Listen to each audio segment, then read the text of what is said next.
What's going on, everybody? David here, back with another video. So we're going to do a stimulus package, stimulus check update. We're going to take a look and a listen to Senator Joe Manchin. He was on Fox News yesterday, and he was talking about the stimulus package. So just where is he when it comes to this whole situation?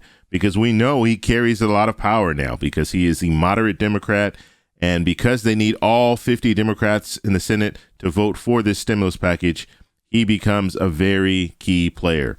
So we're going to take a look and a listen. But first off, you guys can do me a favor. Please hit the like button. It does help with the YouTube algorithm. Also, please subscribe to the channel. Hit that little bell notification. That way you'll get notified anytime we put out a video. All right, so let's not waste any time. Let's go ahead and listen to Senator Joe Manchin. And then after this, and probably while we're watching this, I'm going to cut in and let you know my opinion about a few different points that he brings up. So let's go ahead and take a look. One of the key votes in the Senate joins us right now. Democratic Senator from West Virginia, Joe Manchin. Senator, welcome back to Special Report. Thanks for having me, Brett. Appreciate it. Senator, I want to make clear what happened today. You voted to move the procedure forward on the budget resolution. You didn't vote for the package itself, the $1.9 trillion. You moved it forward. You have problems with the $1.9 trillion as it's written? Brett, basically, we know we have a challenge on our hand. We have a pandemic, and we're not sure what direction this pandemic's going, especially if the variants come into it. So the need for a pandemic relief is needed. People can decide on what the size of that needs to be. The president has said 1.9, and then my Republican colleagues and friends have taken a different approach. But at least they started this, and I thought it was a great meeting last night that the president. The first entertainment of any legislatures was 10 of my friends and Republican colleagues who went and spent 2 hours with the president. That showed a tremendous gesture of goodwill. Now we just got to find a bipartisan way through. I voted to start a process, Brett. Big difference here between 1.9 and 600, obviously just on top line. But as you go into the specifics, the $1,400 stimulus checks, but the big one, are you for raising the minimum wage to $15 an hour? Brett, I don't think that's going to make it in because it doesn't fit within, I know it's an inside ball game, but inside the Byrd rule. Only thing we can do during this reconciliation is anything that comes within the financial realms of what we're dealing with. It's called a budget reconciliation. It has to be within the budget lines. That does not come within that at all, and it really needs to be debated. It doesn't work, and different states are different. Some states already have $15. I think anybody that goes to work in the morning and works 40 hours a week and works 50 weeks a year, that's 2,000 hours, should be above, a family of three, above the poverty guidelines. And that's not $15. Now, it's very interesting. Senator Manchin did not answer either of those questions. So when it comes to the $15 an hour, we knew that was going to be an issue with Senate Republicans. Obviously, Joe Manchin, it's an issue with him as well. And just when they were talking about moving forward, yes, they're moving forward with this budget bill, and that will open up the budget reconciliation. So that's what they're voting on now. They're not actually voting on the stimulus package yet. And so Joe Manchin's making clear that we haven't gotten to that point yet, but we're moving that way. Now, he hasn't indicated if he's going to vote for the $1.9 trillion, and even being asked here, he didn't even say if he was for it or against it. All right, let's go ahead and continue. Yeah, let me put up the Biden coronavirus relief plan, and that's $1,400 stimulus checks, the $15 an hour, which you're saying is not going to fall into the rules as I don't think it does. And also $350 billion in state and local relief. You're for that? Well, we have to look at that. I think that's way high. From everything I've seen, that's extremely high. But with that, we want to make sure that the states that truly have been hit the hardest, have revenue shortages because of the type of economy they had, have some relief. We're very sympathetic towards that. And you know, we worked together in the 900 billion 908 team that we put together with Democrats and Republicans and came up with a good compromise, but you had to meet metrics in order to do it. You had to show need. You had to show basically the coronavirus, how much it attacked your state, and basically how your economy lost in the population. So they're going to have to prove that they need it, but I don't think it'll be anywhere near that. Now, this is very interesting because we just saw a couple of days ago, Governor Justice from West Virginia, Senator Joe Manchin is representing West Virginia. Their governor says we need to go big with this next stimulus package. And I would imagine he's including the state and local funding.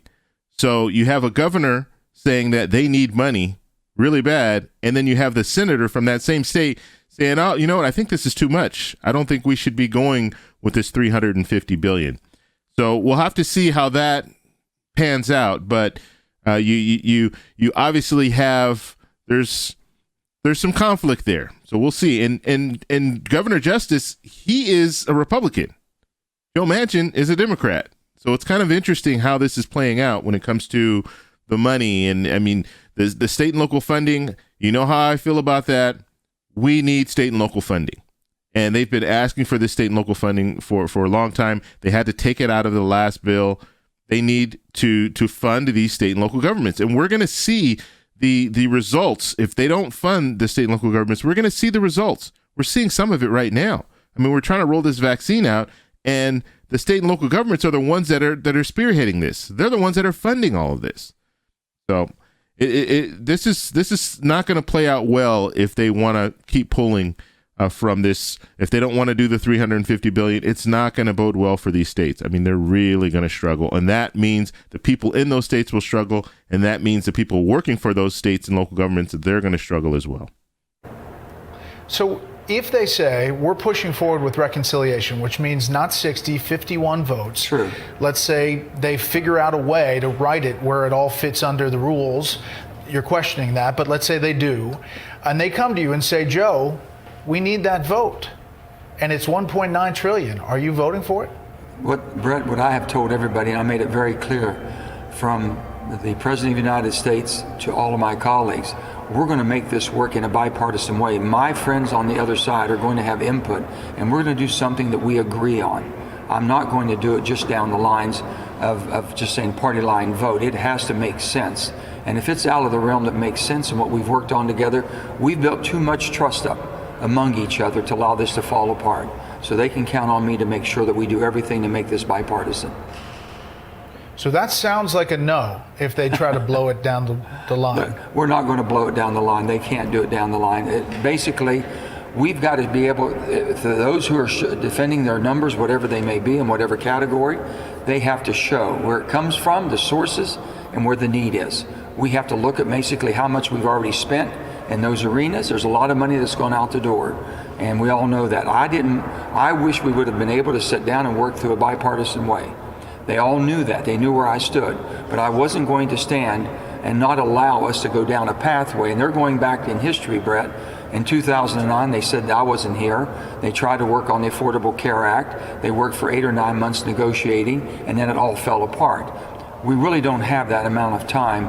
If it would fall apart, I don't think it would, but that's their interpretation of it. So I said, fine, we'll start this process, but I want you to know I will vote in a bipartisan way.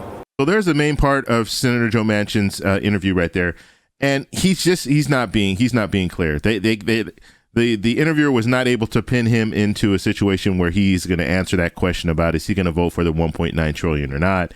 He said he wants it to be bipartisan. Well, what does that mean? And you might be in a situation where you're going to wait a long time to see if you can make it bipartisan. And so we could be looking at months down the road if Joe Manchin has it his way. So this is one of those situations where it's like, look, do you want to help President Biden now, or do you want to just wait? Do you want to help the American people now, or do you want to just wait? And you do have, and I will show you this video later on today where we'll take a look at Senator Tim Scott, and you can see how he feels about the stimulus package and how he and some other Senate Republicans feel about moving forward with another stimulus package.